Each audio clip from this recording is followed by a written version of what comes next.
The state shall have concurrent jurisdiction on all rivers and lakes bordering on this state so far as such rivers or lakes shall form a common boundary to the state and any other state or territory now or hereafter to be formed and bounded by the same.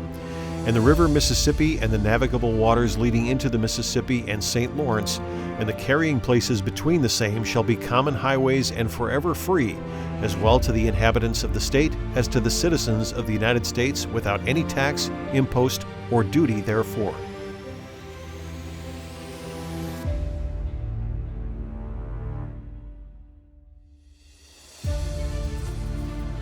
The wisdom of the policy which, in the organic laws of our state,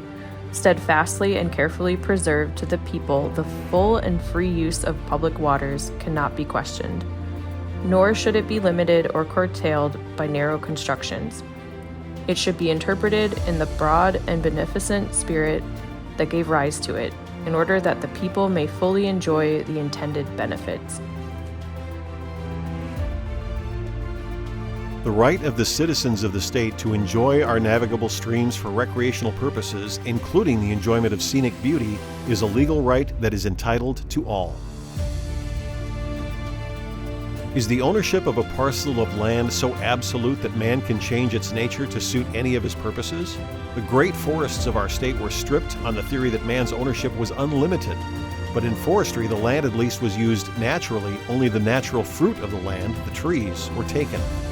The despoilage was in the failure to look to the future and provide for the reforestation of the land. An owner of land has no absolute and unlimited right to change the essential natural character of his land so as to use it for a purpose for which it was unsuited in its natural state and which injures the rights of others. The exercise of the police power in zoning must be reasonable, and we think it is not an unreasonable exercise of that power to prevent harm to public rights by limiting the use of private property to its natural uses.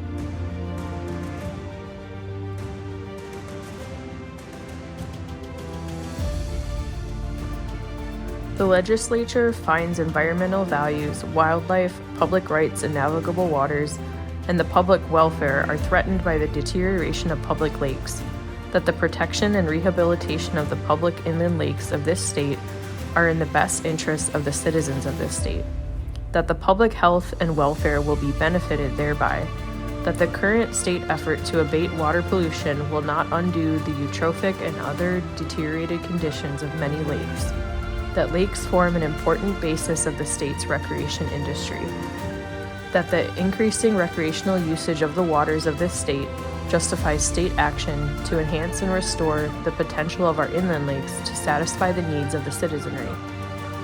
and that the positive public duty of this state as trustee of waters requires affirmative steps to protect and enhance this resource and protect environmental values.